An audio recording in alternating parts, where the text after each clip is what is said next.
સુરત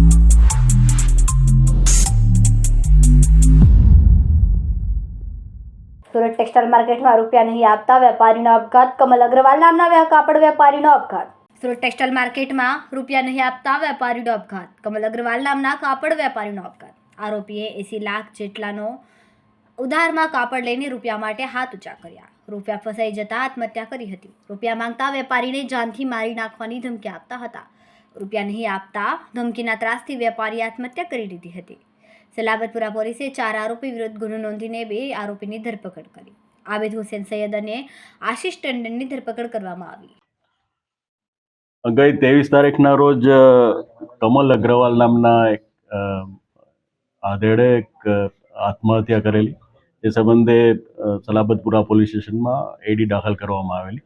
જે સંબંધે એના પુત્ર એ ફરિયાદ આપેલી કે પોતાના જે પિતા છે એના પાસેથી આરોપી આબિદ હુસેન, આશિષ ટંડન, વિક્રમ અને ચોથો છે તુષાર ગોયલ, આ લોકોએ એમની પાસેથી ગ્રે કાપડ લઈ અને એનું પેમેન્ટ નહીં કરેલું અને જે સંબંધે એની પાસેથી વારંવાર ઉઘરાણી જે છે એના બિલ પાસ કરવા માટેની એ લોકોને ધમકી આપતા હતા.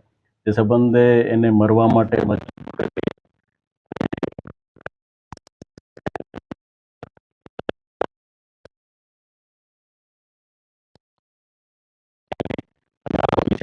આબિદ હુસેન અને આશિષ ટંડન એ બંનેની ધરપકડ કરેલી છે. કેટલા આરોપી સંડોવાયા? હા, જેમ મેં અગાઉ કહ્યું એમાં 4 આરોપી હાલ FIRમાં નામ છે.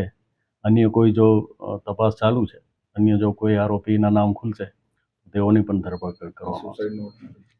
આ અંગે સુસાઇડ નોટ પણ મળેલી છે, જે તપાસના કામે પોલીસે સામેલ રાખેલી છે. કેમેરામેન સેનિલ વિરાણી સાથે વિશાલ છેઠા, માનવ પ્રભા ન્યૂઝ, સુરત.